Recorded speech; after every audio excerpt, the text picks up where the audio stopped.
Early in the morning, Anna is awakened by her son Jane appearing on her bed. He wants to go diving in the pool with her, but she reminds him she has to work and he is kindergarten. At that moment Anna hears some very loud thunder, so she goes to the window to take a look.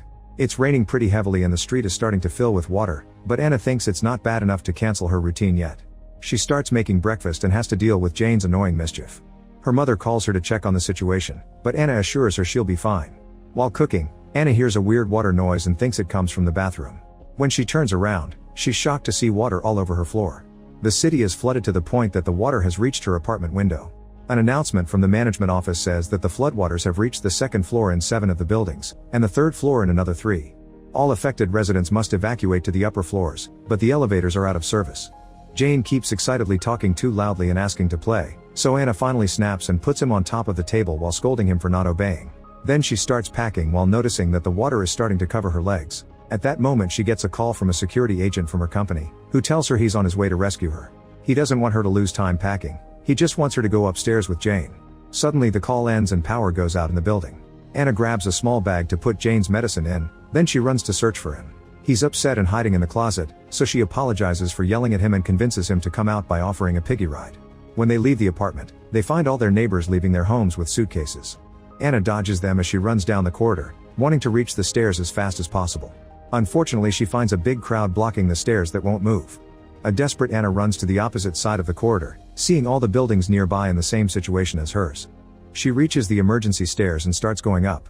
Jane sees people swimming in the water, so Anna sings to distract him. After going up a couple of floors, Anna is devastated to find the stairs blocked by a bunch of stuff. She puts Jane down and starts climbing over the things, but her feet slip and she almost falls. Anna manages to hold on, however seeing the dead bodies in the water makes her realize how dangerous it is, so she decides to go back. As they walk down the corridor on another floor, a bunch of people enter some of the apartments to use the bathroom. Anna hears her name and sees the security agent nearby looking for her. She wants to run to him, but at that moment she notices that Jane has followed the crowd into an apartment. Making her way inside, Anna desperately looks for her son only to freeze when she sees a huge wave coming at the window. This triggers a memory of her being trapped in a car underwater with her husband Gawan. The wave breaks the window and hits several people as it floods the apartment. Anna loses her bag and tries to swim toward it to retrieve it, but the bag floats away through the broken window and she needs to breathe. There's a small gap between the water and the ceiling, so Anna takes a deep breath before diving back in to search for Jane.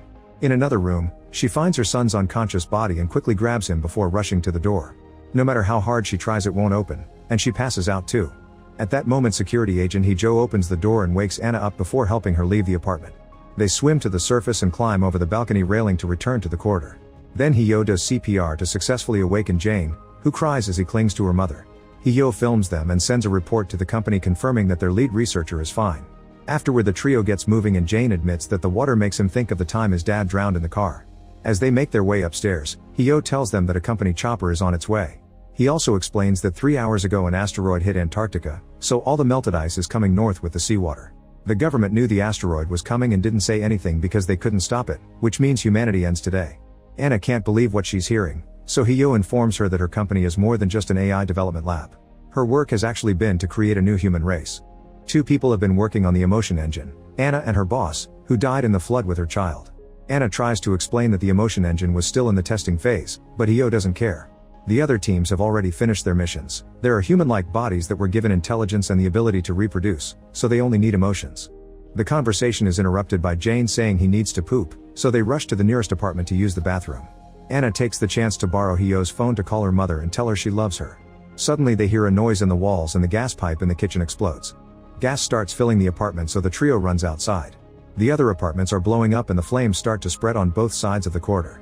Hyo stands on the balcony railing to climb to the next floor, then Anna tries to hand Jane to him. However the kid struggles in her arms because he doesn't want to let go of her, causing her to fall into the water. After remembering the car accident again, Anna manages to reach the surface and hold on to a sign. Then she swims back to the building and hears a child named Jisoo crying for help inside the elevator. Anna tries to open the doors with her hands to no avail, so she rushes to the next floor to try to find a tool. At that moment she sees some looters coming out of an apartment while talking about attacking people, so she runs downstairs in fear. Anna tries to open the elevator again, but now the water covers most of it, and Jisoo doesn't answer anymore. A huge wave then hits the building and Anna ends up underwater again. She remembers breaking the car window and Gawan telling her to swim ahead while he took Jane. However Gawan collapsed and couldn't swim anymore, so he handed their son to her and made them leave without him. In the present, Anna resurfaces on the stairs and rushes to reunite with Jane and Hee-jo. Her son isn't feeling well and needs his medicine, which Anna lost earlier. She picks him up and runs toward the apartments, determined to find the medicine. Hee-jo tries to stop her and reminds her that they can just recreate the child because they have his data, but Anna refuses to listen. She runs into a random home and grabs stuff from the kitchen to mix a traditional medicine that she inserts into Jane's mouth. Another flashback shows Anna telling her boss Hyun-mo that she wants to give Jane up. When Hyun-mo wonders if it's because of Gwan's death, Anna explains that she only met Jane because of work and admits she isn't cut out to be a mother. Hyun-mo says nobody is and confirms that the emotion engine is complete. In a few months the company will take their kids, and Hyun-mo wonders if they should have never created them. In the present, Jane feels better thanks to the homemade medicine and admits he likes feeling sick because Anna pays attention to him. When they look outside, they're shocked to discover the sun is out and the storm is over. Hee-jo informs Anna that she'll be dropped off at the shelter, but Jane can't come. He admits he didn't come because he's interested in the new human race. He came because he wants to see what Anna will do with Jane. He also shares that his mother abandoned him as a child. At that moment the sky gets dark and it starts raining again, causing the water to start rising through the building at an alarming speed. The trio runs up the stairs as fast as possible and soon leaves the water behind. Anna sees a pregnant couple asking for help in a corridor, but Hee-jo makes her ignore them and keep moving. Jane asks his mom if she felt like that when she was pregnant too, which makes her so upset that she has a breakdown. When Hee-jo checks on her, Anna snaps and says she doesn't want to leave her child. Hee-jo explains that since Hyun-mo died with her child, Jane is the only hope for the scientists to create new humans. The group then goes to the rooftop to find the helicopter and Hee-jo reads the instructions sent by the company. Their priority is to prevent human extinction, so Anna must immediately report to the lab to complete the emotion engine. The security team that came with the chopper calls Jane Newman 77 and takes him away from Anna. The men hold her back while she watches in despair as her boy is handcuffed. Anna begs Hee-jo for help so he reveals that Hyun-mo didn't die. She ran away with her child because she would rather meet her end than abandon her daughter. The men put Jane to sleep with an injection and start shaving his hair. Anna freaks out and begs for mercy, asking them to at least let her keep Jane until they make it to the shelter. The guards tell her there's no shelter and proceed to shoot Hee-jo down. It turns out everyone will die here and only Anna is allowed to escape. After Anna finally says goodbye to Jane, the men cut his head open to retrieve his data and put it in a box. The chopper flies off with only the pilot, the box, and Anna, who realizes she has Jane's goggles in her pocket. As the brutal storm floods the entire planet, 7 rockets leave Earth carrying the remaining scientists from the project. A message recorded by director Hui So explains that in 15 minutes thousands of meteorite fragments will fall on Earth and most life will be extinct. The scientists and the rockets must finish the project so humanity can evolve to survive. The team can already print physical human bodies, they only need the emotions. The goal is to get a mother and a child to start a society, and the child has already been completed. They only need to finish the mother. Anna proposes to start a simulation that puts the mother through many difficulties to save her child over and over again, that way they can gather all the necessary emotions in a short period of time. When meteorite fragments are about to hit the rocket, Anna connects to the simulation and wakes up in bed. This time the water is already filling the apartment, but she gets the same call from Hee-jo telling her they'll pick them up. Anna thinks about her conversation with Hyun-mo and realizes the guards will take Jane away. After grabbing the medicine, Anna tells Jane to obey and not follow any strangers because Jane starts crying and calls her a liar as he wonders why he's 6 years old every day. Ignoring his comments, Anna picks him up and runs to the stairs, but she finds both sides full of people. At that moment the giant wave hits the building, so Anna holds Jane tightly and swims to the surface. She helps Jane climb over the railing to reach the corridor and then she climbs too, but she can't see the boy anywhere. Anna runs down the corridor but has to stop when a huge wave hits the area. She then checks the flood between buildings and sees Jane trying to swim. She jumps into the water but the current is strong so she can't reach him. When she sees the helicopter in the sky, she remembers the previous simulation run and finds Jane's goggles in her pocket. A floating car suddenly hits her from behind, killing her and resetting the simulation. Sometime later Hee-jo gives Anna chest compressions to revive her. The number 787 is on her shirt, indicating that it's the number of times she's unsuccessfully gone through the simulation. Hee-jo shows her a picture he took earlier revealing that Jane followed the crowd and the child in the water wasn't him. Anna immediately goes looking for him and when Hee-jo tries to stop her, she takes his gun and shoots at the floor, demanding an explanation. The apartments start blowing up and soon the explosion hits Anna, killing her again.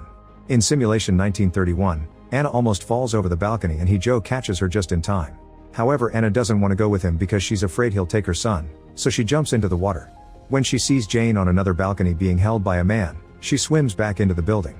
Then Anna passes near the elevator and hears Jisoo trapped inside again. She tries to open the doors to no avail and ends up drowning. Anna tries to save her every time and keeps dying, so now she's on simulation number 4007. She goes upstairs to get a mop from the cleaning closet and breaks it to get the handle, which she uses to finally open the elevator.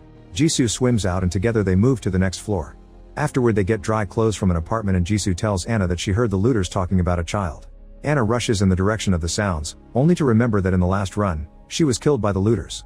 This time she tries to sneak in but the men see her anyway. She asks about Jane but the men ignore her and try to leave the apartment. At that moment Hee-jo looks for her from the opposite balcony and Anna tries to get his attention, so the looters drag her back inside to avoid getting caught. After seeing that the apartment owners have been knocked out, Anna kicks her captor and tries to run away, but the guy tackles her against the closet and starts choking her. Anna almost dies and the simulation is about to reset, however she finds a hammer that fell from the closet and uses it to strike the attacker on the head. Unfortunately the second looter drags her back and both men get ready to kill her. Suddenly Jisoo appears at the door with Hee-jo, who easily overpowers the looters and throws them out the window. However Anna still doesn't have information about Jane. While she remembers giving him the homemade medicine, the apartment owners give her a bottle with the remaining mix. Anna tells Jisoo to come with her because this apartment will get flooded soon, but Jisoo explains that these are her grandparents and chooses to stay with them. After a phone call from the company, Hee-jo informs Anna that his team will come with a boat to search the entire building for Jane. Anna remembers how the kid was cut open and is determined to find him first, so she keeps looking through every floor. This is now simulation 7993. As Anna continues her search, she notices the security agents shooting the looters. On the next floor, she finds a child's drawings on a wall and remembers how Jane used to love drawing on her tablet.